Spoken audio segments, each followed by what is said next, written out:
I've got my 2011 KLX 250S here, and the rear wheel bearings have seen better days.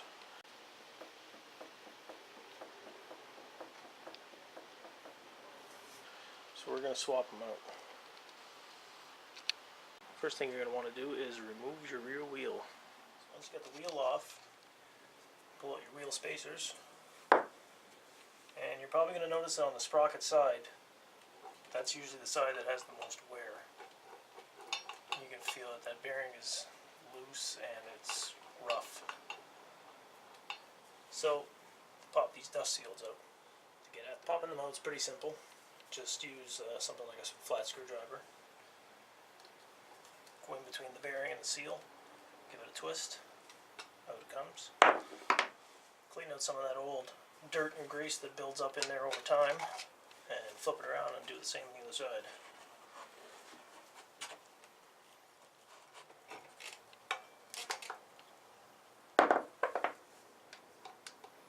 Still got some of that dried up old grease in there. You can see that the bearing is held in place here with a snap ring around the circumference of the bearing. Some of these are held in with a different style of snap ring that's much easier to get out, which is a screwdriver or something. This one you can tell by the two holes right here that it was meant to be taken out with snap ring pliers. Now, if you're like me and forgot your snap ring pliers at work, you can just get creative with some screwdrivers. It'll still come out pretty good. Alright, there it is, out. A little bit more of a struggle than it would have been if I had remembered to take my proper pliers here, but whatever, it's done. And hey, if you wreck it, it's just a snap ring. They build them every day, right? Kawasaki's got lots for you. So now with that snap ring out of there, that means that there's nothing holding the bearing from coming out this way. So that's the way we're going to push it out. We're going to knock it out that way. Now, in between both bearings on each side, there's a collar in between, kind of a spacer to keep the bearings from crushing together. That spacer is just kind of floating in there, and you can get a punch or a screwdriver in on an angle and kind of knock it down out of your way. Then you can catch the lip of the bearing from the other side and drive it out. This is the long punch I'm going to use for this. It can reach right through to the other side. So I just kind of go in on an angle, and you can feel that collar in there. Go to the other edge of the collar, and there's the bearing. Now the way that collar is sitting in there, it drops down a little lower on the sprocket side. So it gives me a little bit more room to catch the bearing on the sprocket side. So it would be easier to drive that one out first.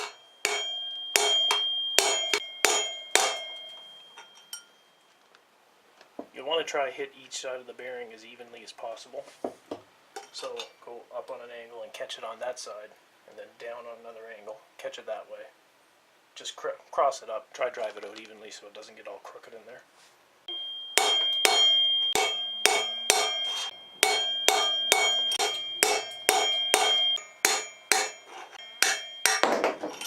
There it goes. There we have the sprocket side bearing.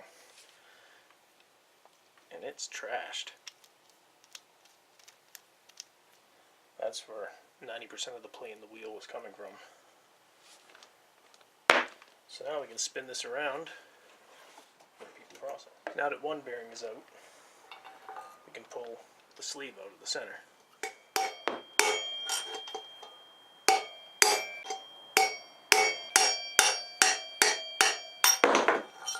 There's the second one. This bearing isn't nearly in as bad a shape, but they get changed in pairs.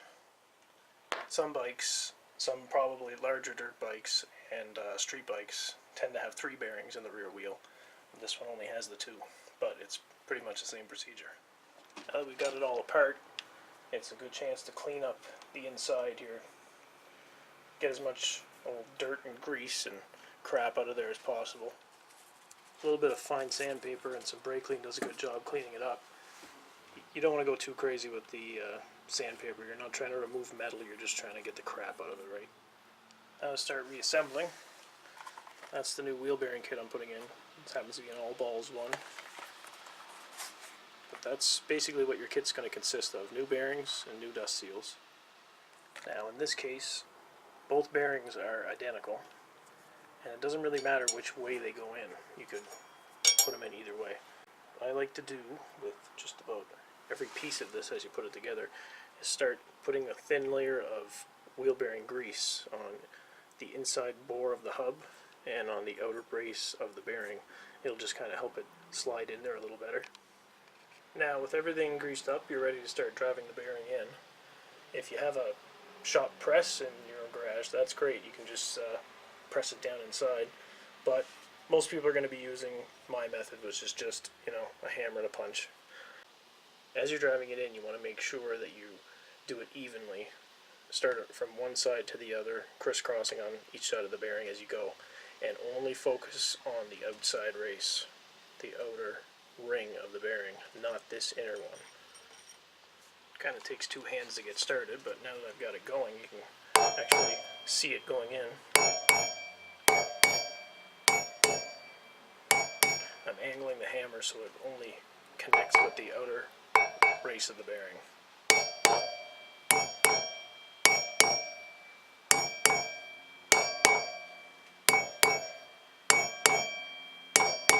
Just small taps is all it takes. You can see with each tap it's going in a little bit further each time. Now as the bearing gets closer to contacting the hub, you're going to want to switch to a punch or screwdriver or something, because you don't want to risk hitting the hub or hitting it in the wrong place with just the hammer. Once it's driven down below the hub, it gets a little trickier. You just got to be extra careful with your punch to make sure you're still only getting on that outer race of the bearing. And there we have the bearing bottomed out in its space in the hub. And you'll know it's bottomed out because the tone of the hits with the hammer will really change when it contacts the hub. And of course you can see the ring where our snap ring goes in to lock it as well. It's fully exposed and the snap ring can sit in there now. I just went ahead and popped that snap ring back in there. Really isn't much to show there. I mean, if you got it out of there without snap ring pliers, or even with them, you're going to be able to get it in pretty easily. Just, work your way around the edge, pushing it in as you go. Make sure it's fully expanded and fully seated into that groove when you're done. Now I just did a quick cleaning of the axle collar too. Give that a quick coating of grease on it as well, and then drop it down inside the bore. Alright, a light coat of grease for the collar, the inner bore, and the outer race of the bearing, and now we can drop that second bearing in.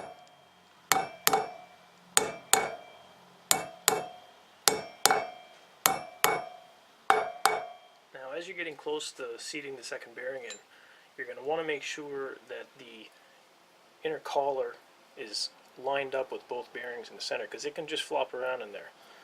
A good way to do that is to just drop your axle down inside there like that. It will kind of keep everything lined up for you as you go. Alright, now that that bearing is pressed in, we're ready to drop in some dust seals. Now these dust seals, they can usually just be put in by hand. They're not very difficult to get in there. Even the back end of your screwdriver, just give it a little tap, it'll drop in there. Again, what I like to do is get some more clean grease inside of here, down inside the bearing and that, and on the outer edge of the seal, so it can slip in there nice and smooth.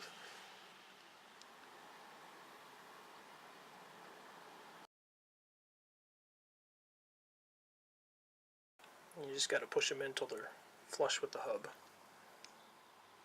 And just repeat on the other side. Then the only thing you got left to do is put your cool new decal on your toolbox, reinstall your wheel, drink a beer, and then brag to all your buddies how you do all your own motorcycle maintenance.